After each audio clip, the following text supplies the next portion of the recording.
Hey everyone, my name is the Theme Park Evangelist. So, it is officially time for another History of the Theme Park Evangelist YouTube series. Um, so, anyway, before I go into the actual topic, I mean, obviously, first of all, I'm going to just at least mention it, which is tonight's topic, or today's topic, whatever you want to call it, because it is after 11 o'clock at night now, and this is not going to be uploaded until midnight. So it's technically going to be uploaded on Tuesday, but at least I'm filming on Monday. And I'm going to be discussing what it was like to YouTube during COVID. And this ought to be a very interesting one because every YouTuber had to come up with some way to YouTube during COVID, and I wanted to share my story. So that's what tonight's going to be about. It's not going to be too long, and honestly, I don't have the energy to go on forever either. Because despite the fact that I slept in, it was a pretty busy day. I just started my new job. I work at Hampton Inn Suites in Williamstown now, so that's really exciting. But before going to the actual topic, I actually wanted to discuss why I am working for a new company now. Like, what happened to Chick-fil-A? What happened to CVG? Why do I work for Hilton now? Because Hampton Inn and Suites is owned by Hilton, for those of you who do not know. So, first of all, I wanted to mention that I was originally planning on staying with Chick-fil-A and CVG until early next year. And when I first started with Chick-fil-A, about 5 months ago, give or take, the place was doing extremely well. I was very impressed. I was very impressed by the fact that there were so many staff members there. There were so many managers. I was also very happy about the fact that my good friend, close friend Jeremy, was working there at the time, and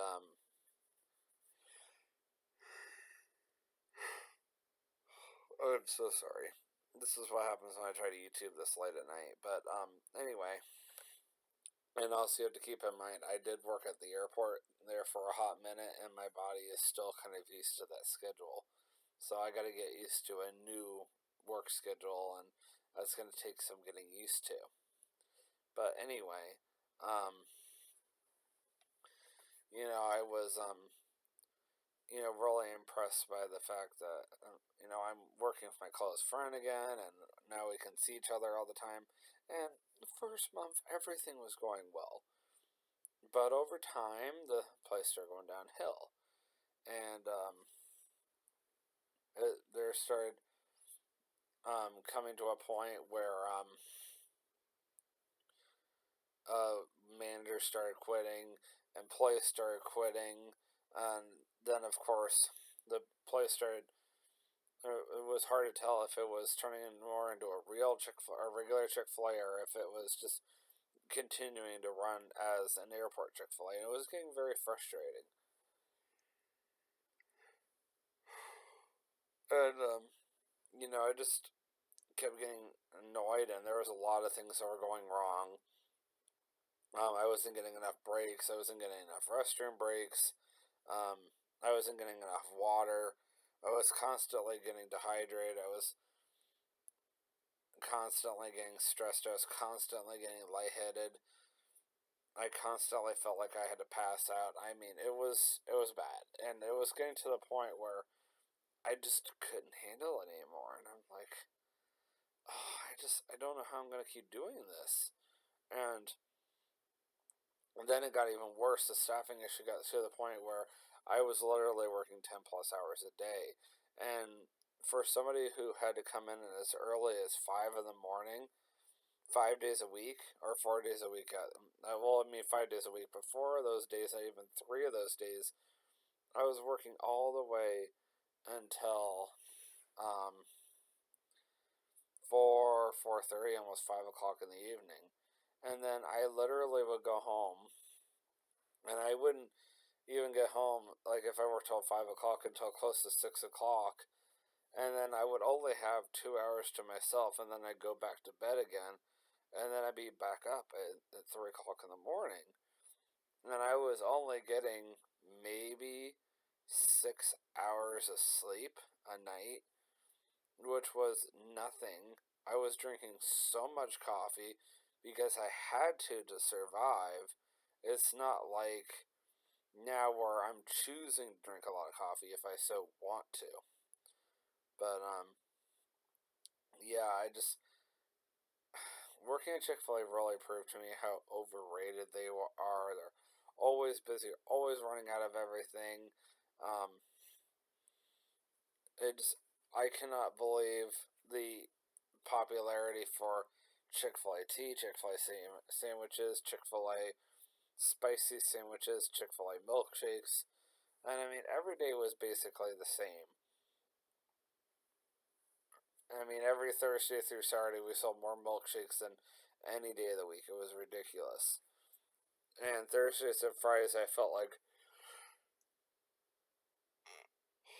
more so versus like a Tuesday and a Wednesday, you barely went through any. And I mean, I don't know what it's going to be like over there now that I've left and Labor Day is over officially. Which, by the way, happy Labor Day, everybody. But you know what? At the end of the day, God has everything under control, and that's all that matters. All right, I'm going to pause really quick, and I'm going to respond to my brother, and then I will go back into my story. Anyways, so before I get too tired to the point where I can't even YouTube anymore, let's go ahead and get into tonight's story. So, tonight I wanted to discuss with you guys what it was like to vlog during COVID. Now, COVID was a very difficult time for everybody, but for me as a YouTuber, it was very hard because it's not like I could go to the aquarium. It's not like I could go to Kings Island. It's not like I could even go to the Creation Museum or the Ark Encounter. Actually, for a few months there, the Ark and the museum were closed. And I was like, oh, great. So during the worst part of COVID, I was still living in Ellesmere at the time. So I was basically forced to do all my vlogs at home, whether it was in my brother's room or whether it was in my parents' place while they were at home. I mean, I figured everything out. I was like, I gotta figure out something. So I came up with this idea of discussing what it was like going to Star Wars weekends during that time because I mean, at the time I was still brand new to the whole doing at home vlogs thing, and I didn't know what to talk about back then. So I thought it'd be kind of neat to pull out all my Star Wars Weekends memorabilia. It's not like I didn't have time. I mean, when I wasn't working at Meyer, which was I was literally the only person working in the entire family, which is pretty sad. And I mean, it's better than nobody working at all. And I'm in there, and I am working 40 hours a week, if not more. But when I was home, I was home, and I still had my 2 days off, which was nice. But, there was nothing else to do. It's not like I could go anywhere other than work. And I was like, well, let's pull out all my Star Wars Weekends memorabilia, all the autographs, all the pictures. And I actually didn't just tell stories, but I showed everybody, like, different pictures that I took during Star Wars Weekends. I showed everybody different video clips that I took during Star Wars Weekends. It was kind of a neat project. It took me about a month to do everything all together, but I thought it was so worth it. Like, I broke it down into segments. I talked about like my very first year, then my second. I kind of went through like different eras that I went to Star Wars Weekends, I guess you could say, because I remember mentioning the years. I would have to go back and look. It's under my Kentucky vlogs. That's all I know. But anyway, the good thing is I was able to eventually go back to the Ark. So the very first time I went back to the Ark was June of 2020, and it was so weird because I get there and they people were wearing masks. I mean, they were encouraging people to wear masks, but they weren't like requiring it. If that made any sense. The Ark did have the 6 foot markers up everywhere. I definitely did miss the worst of it because I honestly don't remember what was there. I do remember I had my own way in still because for whatever reason my Kings Island pass from the previous year was still working. So I still had to pay for parking, of course, but I was able to get myself in for free. I was like, to each his own. But, at the time, the Ark wasn't that big, and neither was the museum for that matter, so I wasn't really surprised I could just drive myself over. And I kind of did the same thing. I was like, well, I saw at the Ark, at the museum, that is. And I was like, well, I've seen what the Ark is like during COVID. Let's go see what the museum is like. Really, there was no difference, other than the fact that it was a much smaller environment, but otherwise they were both operating the same exact way. So then I went back later on to the Ark, closer to Christmas. I went on a Sunday or a Friday. It was one of the two. I don't remember the date offhand. And I was an idiot. I stopped at McDonald's and I got myself dinner. I think I went to a location in Florence, if I'm not mistaken, but don't quote me on that. So anyway, I go all the way out there, and at the time they said, "Oh, we're giving away free dinner at Mzara's." That they no longer do free dinner. It does cost extra. So I did find out the reason why they were doing that is because there was COVID going on, and they were trying to do something worthwhile for everybody to make it worth their while. Come out there to go see the lights. Now I'll tell you right now, trying to wear a mask at the Ark while it's cold out is not ideal at all. It was not a fun experience, and I was like, "Oh, this is awful." And I just trying to walk around, and my mask kept getting gross. It was disgusting. But you know what? Mzara's was really nice, and at the time I was kind of surprised. They had all these tables, all these chairs, but they weren't using any of them. And I was like, this is so weird.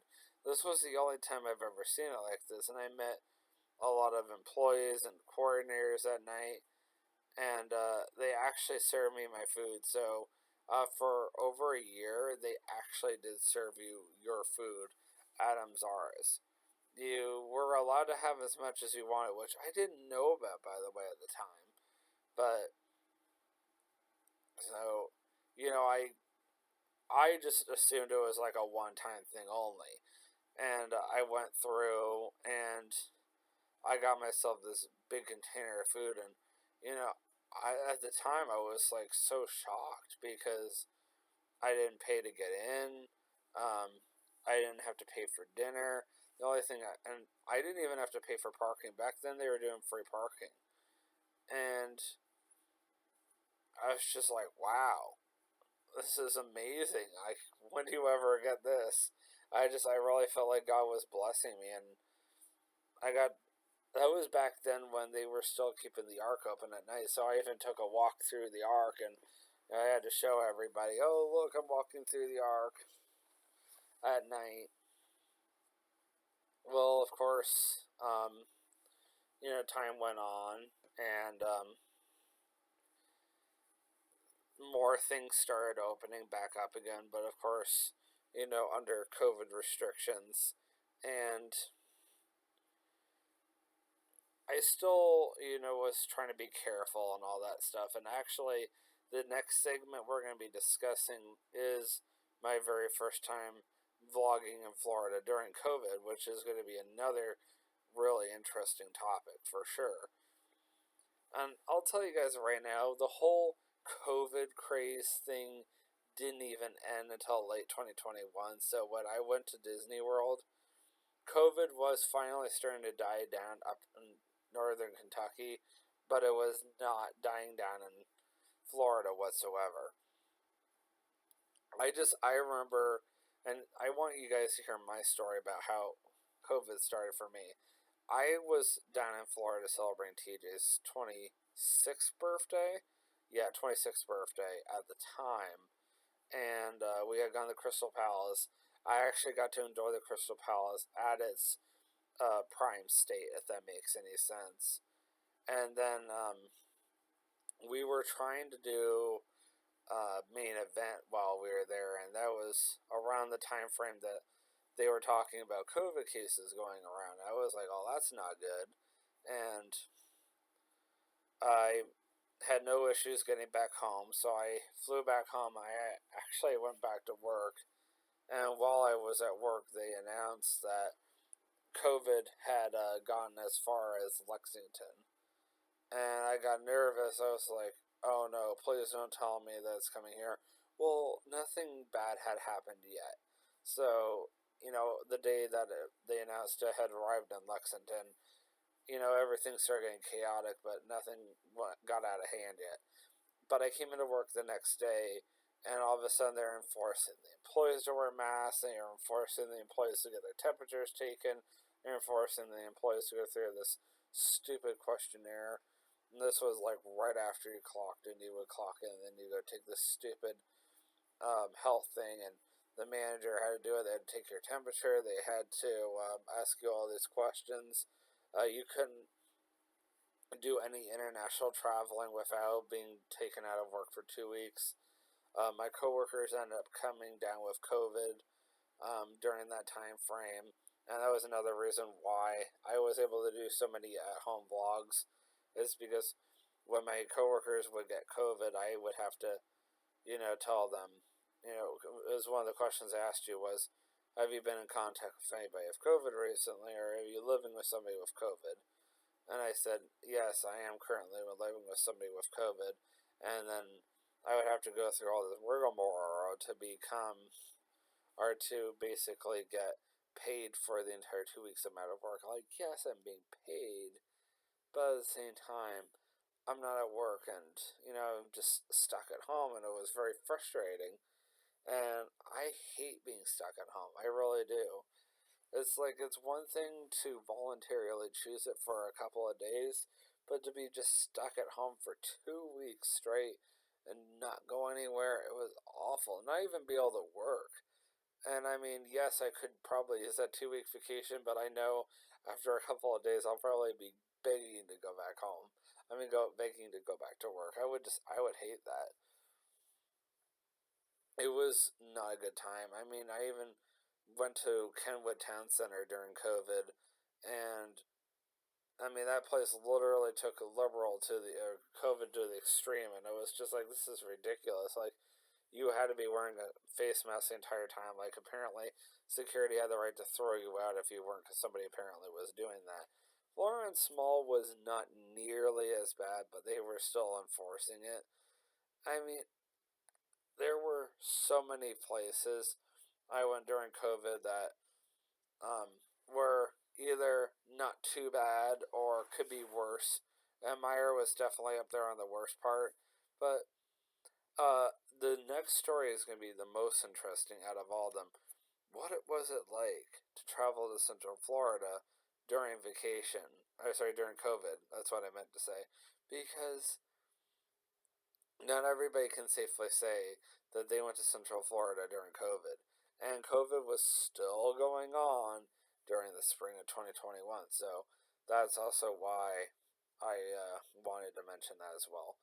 So anyway, it's just before midnight. I'm keeping this right around the 20-minute mark. So I really pray and hope you guys get a chance to see this. And I look forward to seeing you guys again next week. Now, next week I'm planning on either doing this on a Tuesday morning in case I don't have the chance to.